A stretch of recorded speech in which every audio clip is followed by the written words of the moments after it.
podcast sobre o que acontece ao ensino de história.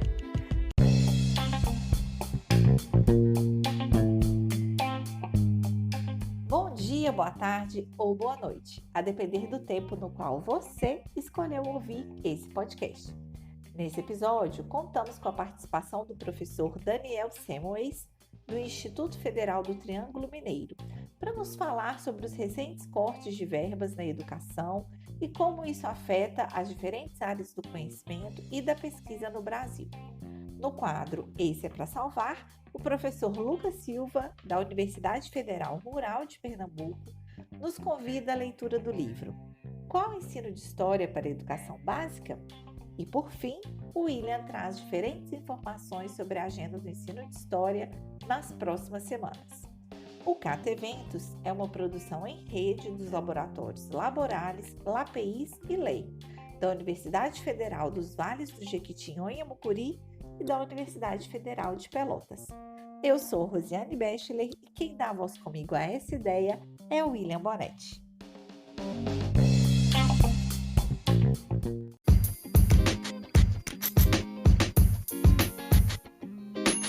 Tá na mídia.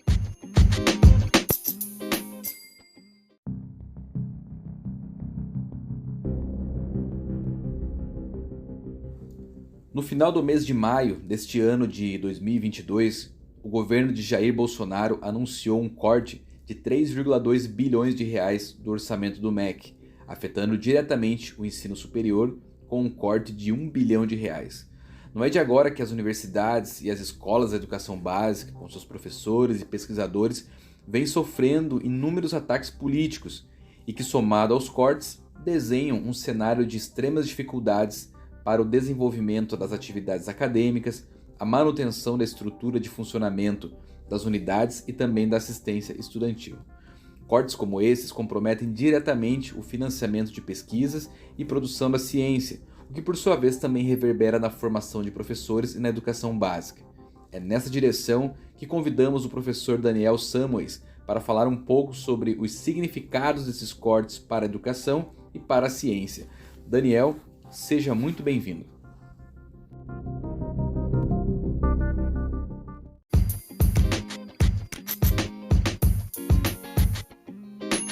Tá na mídia.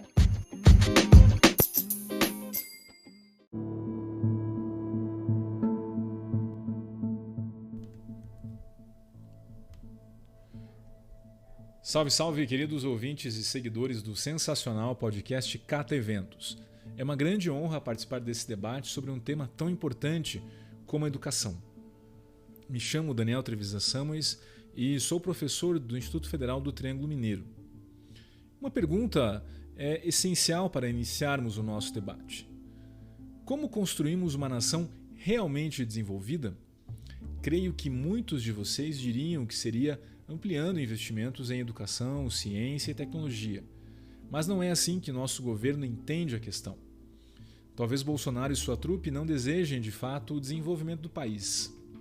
Em maio desse ano, o governo anunciou o corte de 3,2 bilhões de reais no orçamento do MEC. Isso significa um bloqueio de 14,5% no orçamento discricionário do Ministério, das universidades e institutos federais. Os recursos discricionários excluem despesas fixas, como salários, por exemplo. No dia 3 de junho foi desbloqueado em torno de 7%. Contudo, no dia 9 de junho, mais de 3% do orçamento foi cancelado e transferido para outras áreas. Talvez seja importante voltar um pouco no tempo para entendermos essa visão sobre o papel do Estado em investimentos como educação, ciência e tecnologia.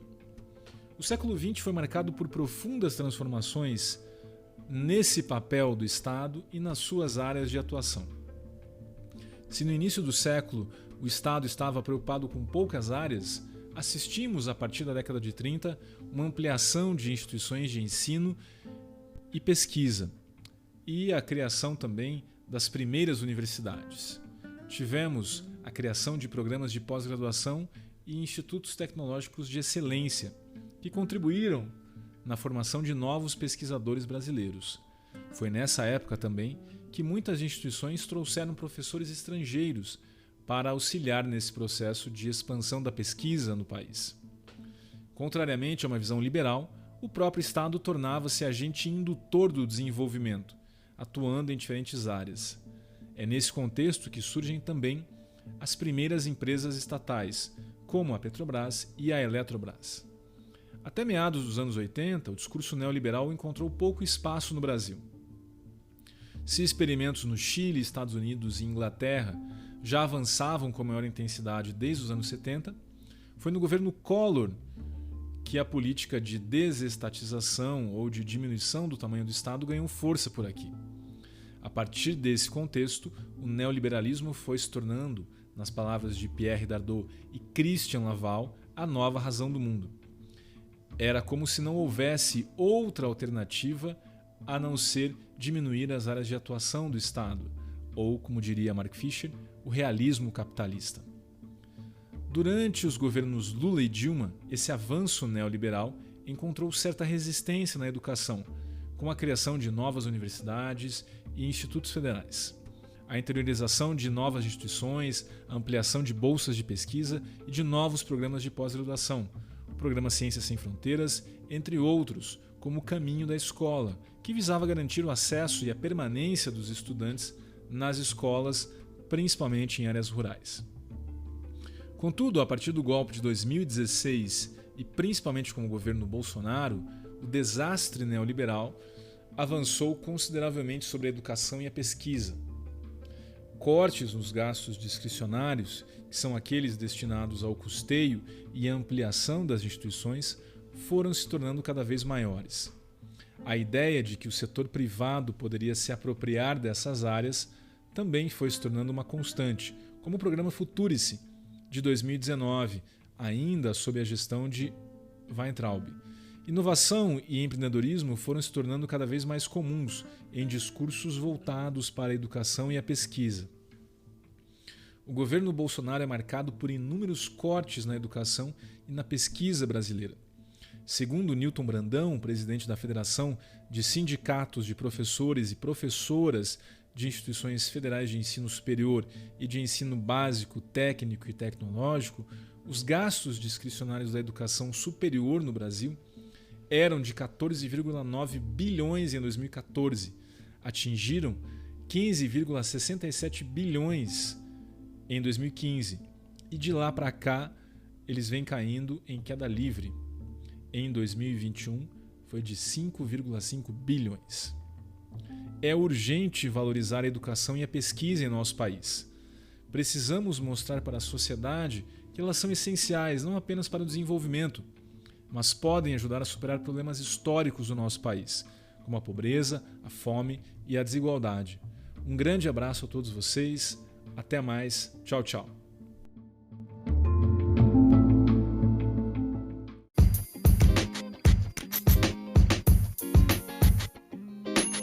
Esse é para salvar.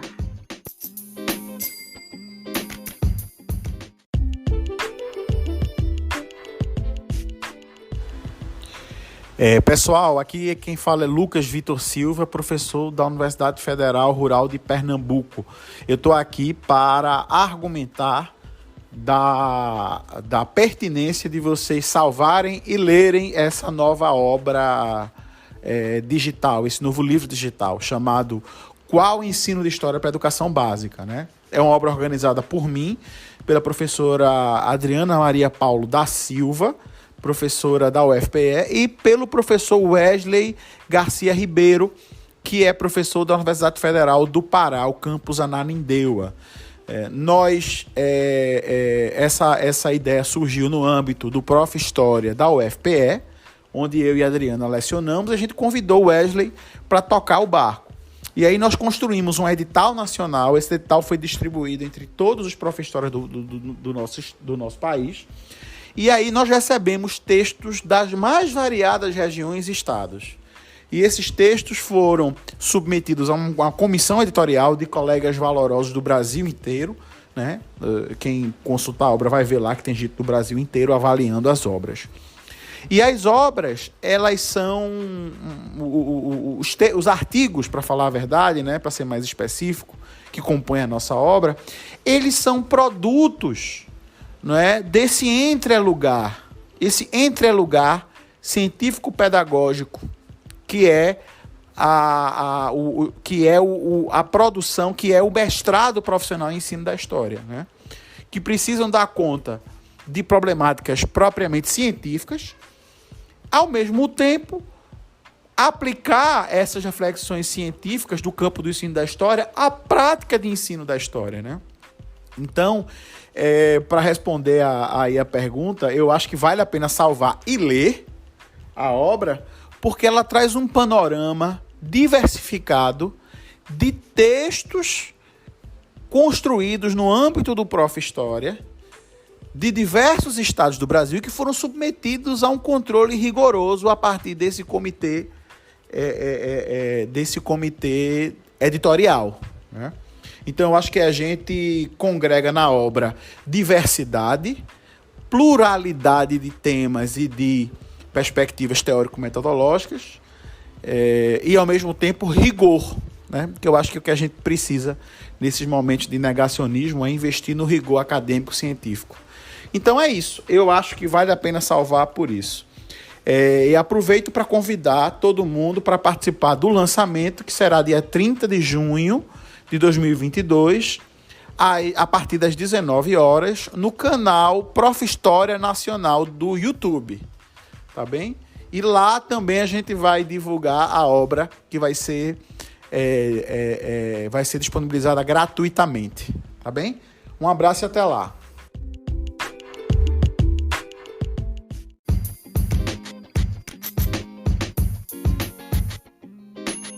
Anota aí.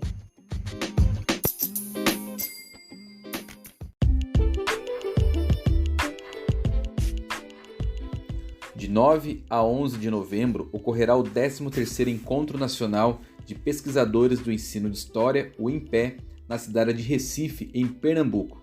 A professora Juliana Andrade tem um recadinho para os ouvintes.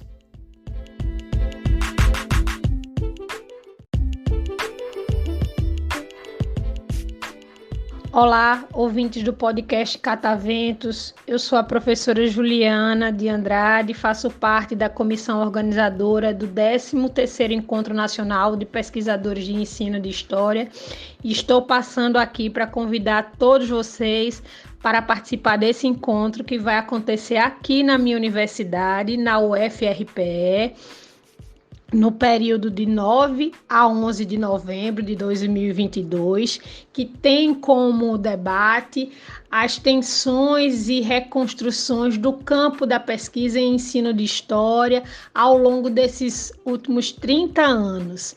Avisar também, né, a todos e a todas que até o finalzinho da semana estão abertas as inscrições para todas e todos os pesquisadores que têm interesse de propor grupos de discussões, de diálogos, para receber trabalhos de pesquisadores que estão desenvolvendo suas pesquisas na graduação e na pós-graduação. Então, sejam todos e todas bem-vindas aqui em Recife em novembro. Um grande abraço.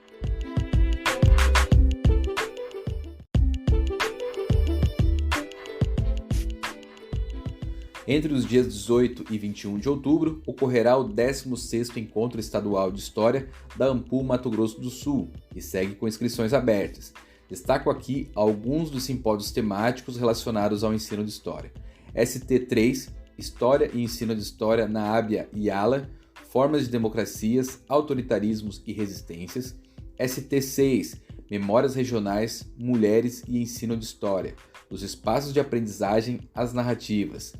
ST11, Quem faz a História? Uso do biográfico para a escrita e o ensino de história. ST17, Ensino de História, Tempo Presente e Uso do Passado, Saberes e Fazeres na Pesquisa e na Sala de Aula. ST18, Educação Étnico-Racial e Histórias do Pós-Abolição, Protagonismo Negro na Diáspora Africana no Centro da América do Sul. ST19, Tecnologias Digitais e Ensino de História. E também haverá um minicurso 1 intitulado Diálogos entre Feminismos, Afro-Americanos e o Ensino de História. Entre os dias 12 e 16 de setembro, ocorrerá o 8º Simpósio Eletrônico Internacional de Ensino de História. O evento é 100% virtual e está com chamada aberta para a submissão de textos até o dia 18 de julho. As inscrições podem ser feitas diretamente no site do evento, simpois2022.blogspot.com. Destaco aqui algumas mesas relacionadas ao ensino de história. A mesa 1, Ensino e Aprendizagem Histórica. A mesa 2, Gênero, Educação e Ensino de História. Mesa 3, Etnicidades e o Ensino de História. Mesa 4, Experiências de Ensino. Mesa 5, Novas Linguagens e Tecnologias. A revista Outros Tempos está com a chamada aberta para o dossiê de 2023/2, com o tema Ensino de História, Metodologias, Abordagens e Práticas, com o prazo de submissão até o dia 31 de janeiro de 2023. E esses foram alguns dos destaques da agenda do ensino de história para os próximos meses.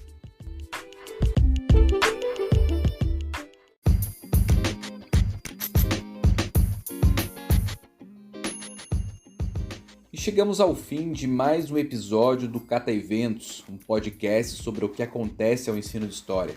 Nos ajude compartilhando e divulgando os episódios e siga-nos nas redes sociais, @cataeventos. Um abraço e até a próxima!